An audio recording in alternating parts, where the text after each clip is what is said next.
ここは男性オンリーのスレですか。妻が以前このような掲示板の URL をメモしていた気がしたので、スレを立てるのは初めてなので少し遅くなりますが、よろしいですか。夢なら早く覚めてほしいと思うようなことが私の身に起きたので、ぜひ相談に乗っていただきたくて。まずは私たち家族のスペックから。私、30代後半、年収1000万ぐらい。妻、30代前半、専業主婦。娘、10歳。結婚してもう12年になる。個人が特定されそうなことは勘弁してもらって、多少フェイクを混ぜることを許してください。ここのところ仕事が立て込んでいて、直近の数ヶ月はずっと終電で帰宅していました。だからなおさら何が何だか全く理解できない状態なんです。ただ妻がこのスレの上にあった逃げられ男にならないための発火状。1、嫁の無言を許容だと思うな。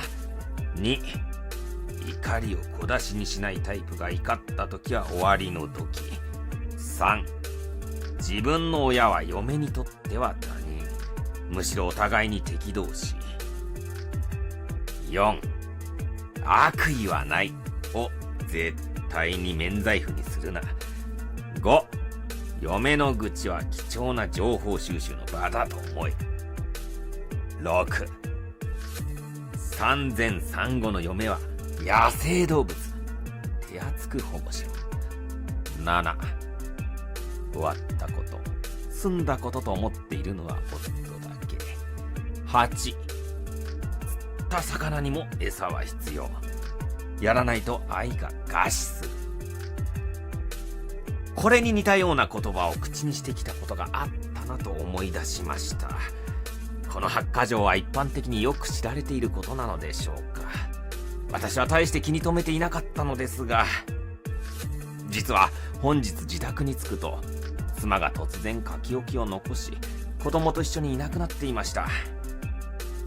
あまりの出来事に未だ何も手につかず、妻が行きそうなところへの連絡すらできていません。放心状態ってこんな状態を指すんだって分かりました。妻は祖母の形見や貴金属類など、自分の独身時代からの持ち物は全て持って出て行ったようです。気がつくと妻が大切にしていたものや身の回りのもの、子供の生活用品などほとんどのものがなくなっていました。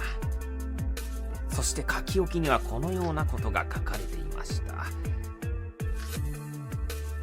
昨夜から娘と話し合った結果、出ていくことにしました。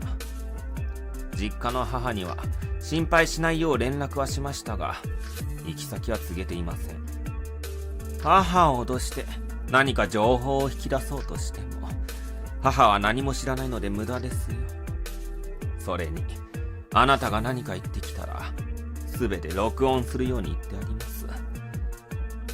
あなたが実家を苦しめるような真似をしないよう、全ての可能性は私の弁護士に話してあります。あなたの社会的な立場をどうぞ大切に。私はあなたの母親のサンドバッグでもないし、あなたが自由気ままに怒鳴り散らせる奴隷でもない。早く若くて綺麗なお嫁さんを探して、また親孝行をしてください。慰謝料、養育費は一切いりません。どうせ別れる妻と子には1円も使いたくないでしょうから。私は娘の親権と養育権さえあれば、それだけで何もいりません。養育費は娘の当然の権利だと思いますが、お母さんは納得しないでしょう。面と向かって絶縁宣言した孫の顔など見たくもないでしょう。それでは新しい奥様とどうぞいつまでもお幸せに暮らしてください。さようなら。と、新しい奥様と言われても浮気なんかしてないし、もちろん私の母とも同居させていなかった。一体何が起きたのか。母は昔から人の気持ちを汲み取るのが不得意で、何でも口に出すタイプです。妻には常々、母は言っても悪気があるわけじゃない。気にするなよ。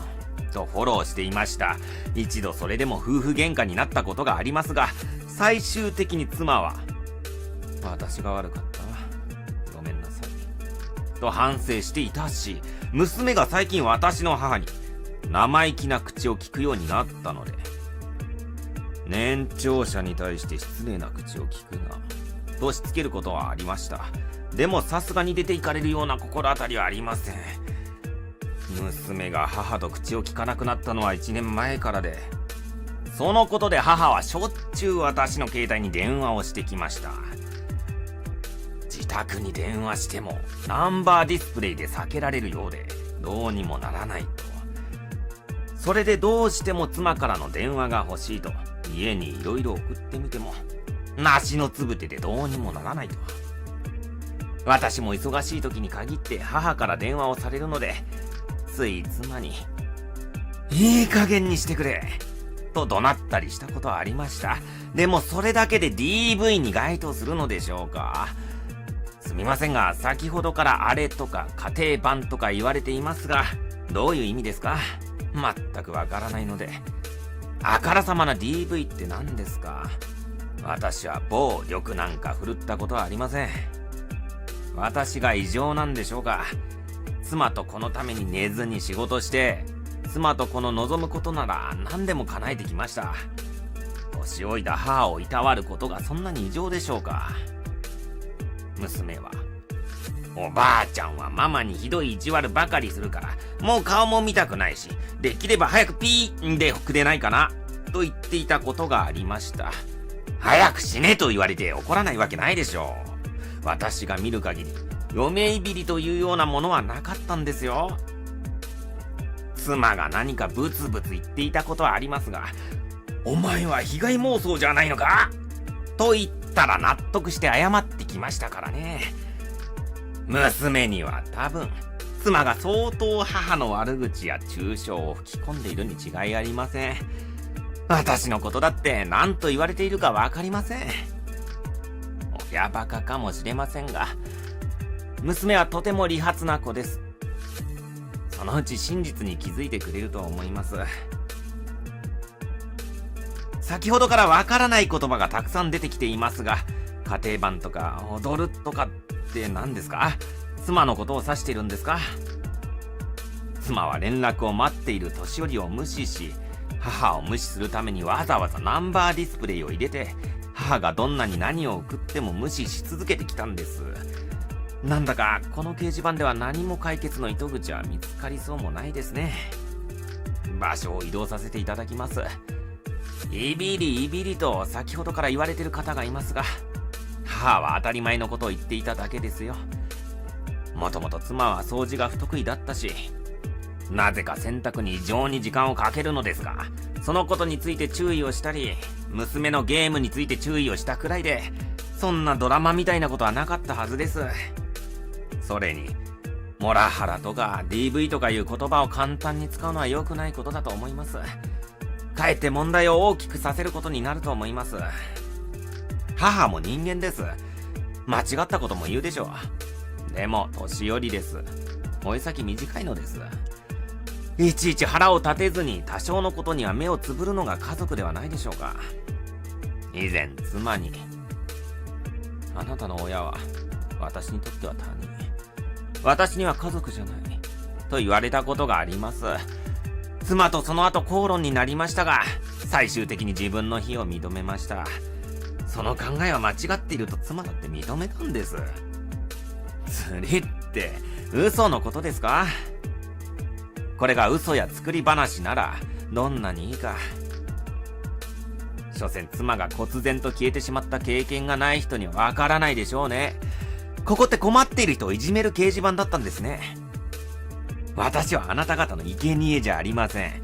私も週が明けたら弁護士を探すことにします。妻のように同級生に弁護士がいるわけではないので、簡単に相談したり依頼したりすることはできません。私がここで諦めたら、私だけでなく、年老いた母も、たった一人の孫との絆が断ち切れてしまいます。私はもう失礼します。次の皆さんのターゲットが早く見つかるといいですね。あれから妻も子もいない、眠れぬ夜が続いています。この間は逆ギレしてすみませんでした。悪い夢なら早く覚めてほしい。目をつぶって朝が来て、台所から妻が朝食や弁当を用意している音が聞こえる。そんな朝が明日こそ来てくれますように。そう願ってみるものの、きっともうそんな朝は来ないんだろうな。今日妻の弁護士、友人にも言われました。かなり色々と。このままいっそ死んでしまった方がいいのかもしれない。娘は泣いてくれるだろうか。母は私の家庭を破壊したことを後悔してくれるだろうか。妻はもう一度愛してくれるだろうか。そんなことを思いながらも飛び降りて死ぬこともできない。怖くてできない。先日私の相談に誠実に答えてくれた人たち、ごめんなさい。ごめんなさい。ごめんなさい。妻が帰らない。子供も帰らない。誰もいない家。お袋にも言えず。ただ崩れていく俺の命。ただ壊れていく俺の生活。